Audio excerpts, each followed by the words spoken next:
So I think we're good to go for your round. All right. Okay. My name is Hannah Tedrow. And my name is Marcella Morris. And our performance is When the Sun Came to Earth. In August 1945, atomic bombs were dropped on the cities of Hiroshima and Nagasaki, Japan. This became a turning point in military weaponry as the world entered the nuclear age. The bombings led to the surrender of Japan, then ending the war and changing how war will be fought henceforth. Dad's working with two men, J. Robert Oppenheimer and General Leslie R. Groves, on this super secret project he can't talk about. But it's so important that I have to move to a place called Los Alamos, New Mexico. I went into his office and found this lying on his desk. Believe me, I tried to resist the temptation to look inside, but these notes are from an experiment done by scientists Otto Hahn and Fritz Strassmann. They bombarded uranium with extra neutrons, but they didn't understand the results. They believed they created a new element, but they actually split the uranium atom and created a chain reaction. This is being called nuclear fission. There's also a letter written by Albert Einstein to President Roosevelt. The letter warns that the Germans are experimenting with nuclear fission and maybe developing a bomb. It also encourages us to continue to experiment ourselves to try to make a bomb first. While the war in Europe is going on, can this be the turning point to end it swiftly?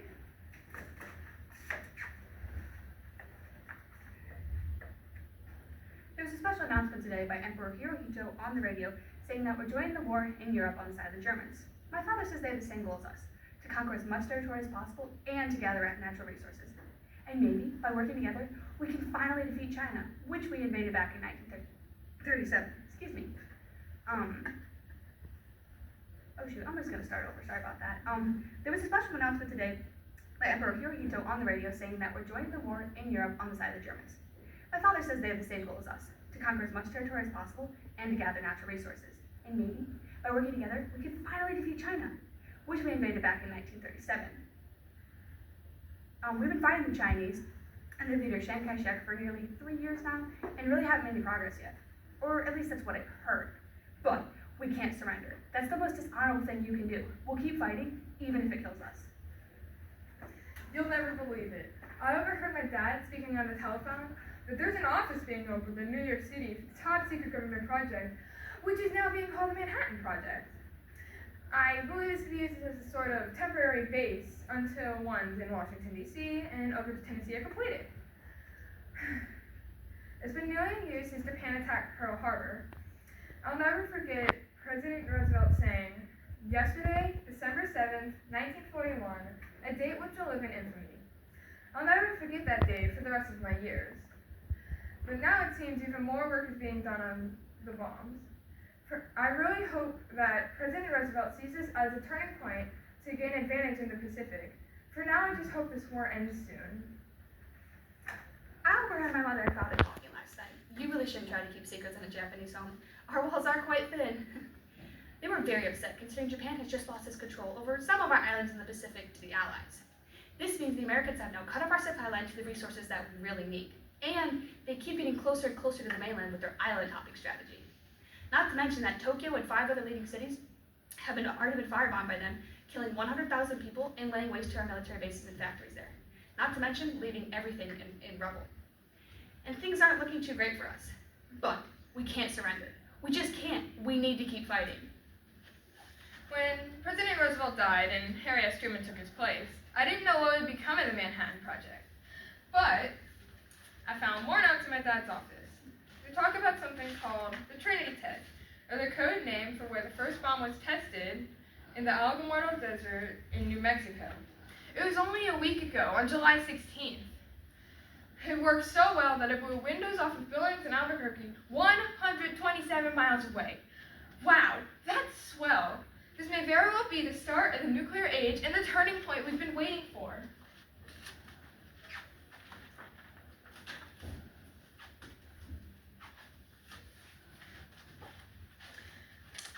Ago, August 6th, the Detroit Evening News reported that a uranium-based nuclear bomb was dropped over a city in Japan called Hiroshima at 8:15 that morning. The death toll is unknown, but an estimated 80,000 of the 225,000 people were killed or fatally wounded in the explosion. The mushroom cloud is able to be seen from more than 100 miles away, and the fireball was 5,400 degrees Fahrenheit, cremating everything within around a 2-mile radius with a flash that's 3,000 times brighter than the sun. There's no power, no transportation, no phone lines, and very few buildings left standing. When we gained control of the Marianas Islands, it allowed the B-29 Superfortress to fly over Japan and drop the bomb. President Truman wanted to save American lives, though it would have surely been lost if a mass land invasion occurred. I really hope the Japanese will surrender. They're the ones that started all this by bombing Pearl Harbor. I think they're getting just what they deserve. Nope. We lost everything. The bomb, it destroyed everything. It killed so many people. It ruined my life. It ruined thousands of lives. How could they have done this? After they just dropped the bomb on Hiroshima 3 days ago, bringing about the same destruction. I was just trying to go home for lunch, and it was so bright. I just can't believe they do this to people. So many people dying, so many bodies. The burns, they hurt so bad.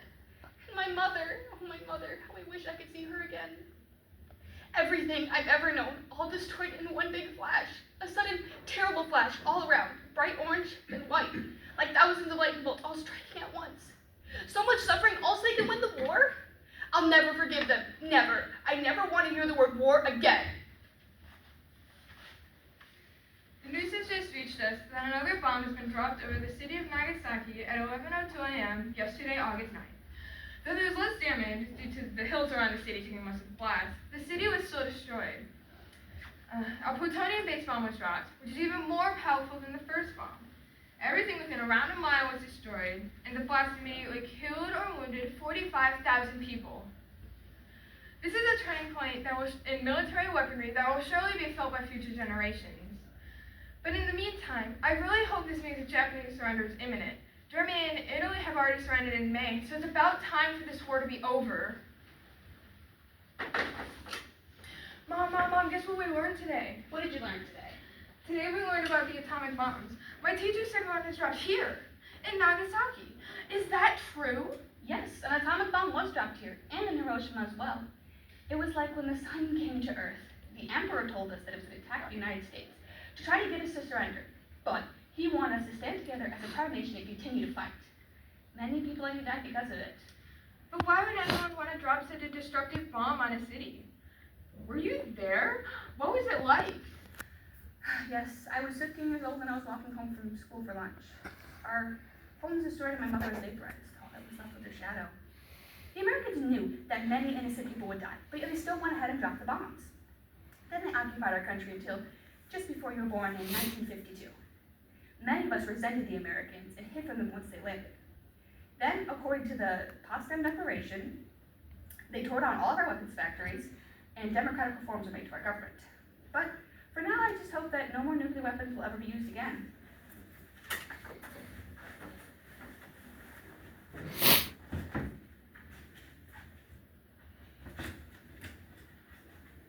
Jessica, come and take a selfie with me. Jessica, I'm so happy you are my exchange sister from America. I wanted you to see the Hiroshima Peace Memorial because it's very important to those victims of the nuclear bombings. Tarada, thanks so much for hosting me. I'm so sorry that all this pain and suffering happened to so many innocent people because of the U.S. bombs. It kind of reminds me of a quote from Oppenheimer, "I am become death, the destroyer of worlds." And this place is meant to advocate for world peace, but also remember the horrors of nuclear weapons. And after the door was opened to nuclear weapons, other countries like the Soviet Union, the United Kingdom, and France began to develop bombs and missiles along with the creation of the hydrogen bomb. And those were 500 times more powerful than what was dropped here. We almost had our first nuclear war with the Cuban Missile Crisis in 1962. But luckily, President Kennedy and Khrushchev were able to work it out and de-escalate the situation. That's good. And I think that no one has dared use nuclear weapons for the fear of mutual assured destruction, meaning that if the attacker uses them, in turn, so will the defender, ensuring both sides will be annihilated. Oppenheimer also said that the peoples of this world must unite or they will perish. The Manhattan Project was certainly a turning point in military weaponry, even though no nuclear weapons have been used in any war since World War II. And thank goodness for that. Thank you.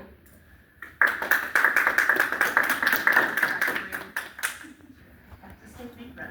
If you want to gather together your props and set pieces, give us a moment and then we'll ask you some questions. Thank you. Just kidding.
They're not built in.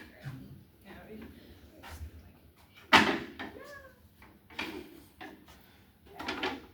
Alright, beautiful. Okay. So, if one of your fellow students were to read or watch your performance, what would you want the takeaway to be? Okay. Well, I guess that there's always two sides to every story. Well, on the American side, that you have all of the facts and just the general knowledge about how military weaponry was greatly enhanced after the Manhattan Project happened, and that was like the turning point. And how on the Japanese side, they were just a bunch of innocent people. Maybe they didn't even do anything, and they were also affected greatly by the bombings. So, I think something that I'd want people to take away from this is how, like, one action can cause a lot of damage. Because, like, okay, so I have the Japanese bombing of Pearl Harbor, and, well, it's not like a small action, but, you know, it was like one thing, and then it caused a super big escalation, Manhattan Project, and droppings of the bombs, Cold War, and then the entire, like, nuclear weapon, like, side of military weaponry was just all created from that, like, one action. And so it just kind of shows that actions have consequences. You can't do something and then expect to get away with it, I guess. okay. Part of the beauty of your presentation was that you had these two sides, right? The dichotomy going. Was there a Japanese source, primary or Yes. secondary that you would like to talk to us about? Yes, How you got it? Just give me whatever you can. So there was this book that we read called The Children of Hiroshima, and it was just a lot of eyewitness accounts and like diaries from a bunch of different people who experienced this. And I know one of them in particular that I liked a lot was this man. He lived in Nagasaki, but he went to go do business over in Hiroshima. And it was like as he was leaving, he got on a train and he was in the mountain when the bomb hit. So he was able to get away from that over in Hiroshima. And then once he'd finally gotten settled back at home, it hit Nagasaki again. But he was somehow survived both of them. So he was pretty lucky with that. So that's one of the main things. I think my character in specifically, she was she in that book? I think we kind of like, well, we read a lot of the eyewitness accounts, right? Mm-hmm. And we took elements from each one and put them together to make her character. Yeah. So then we had lots of different sources saying the same thing, but in a different way. Right. That all combined together to make one overarching story. You mentioned a little bit in there, but can you talk about, I guess on the American side, what did you learn about opposing views? People who were against the development of the bomb or against the use of the bomb?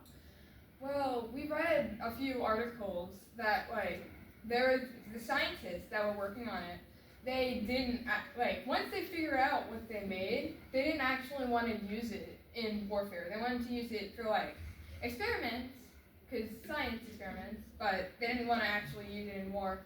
Hurt a bunch of people. Yeah, they signed a petition, some of the scientists signed a petition, and they sent it to Truman, and they're like, don't drop the bomb, don't do it. But then Truman got it too late, and it was already too late to stop the dropping of the bomb. Right, and that's kind of where Oppenheimer's quote comes from. Yeah. I have become death, destroyer of worlds, whatever that is.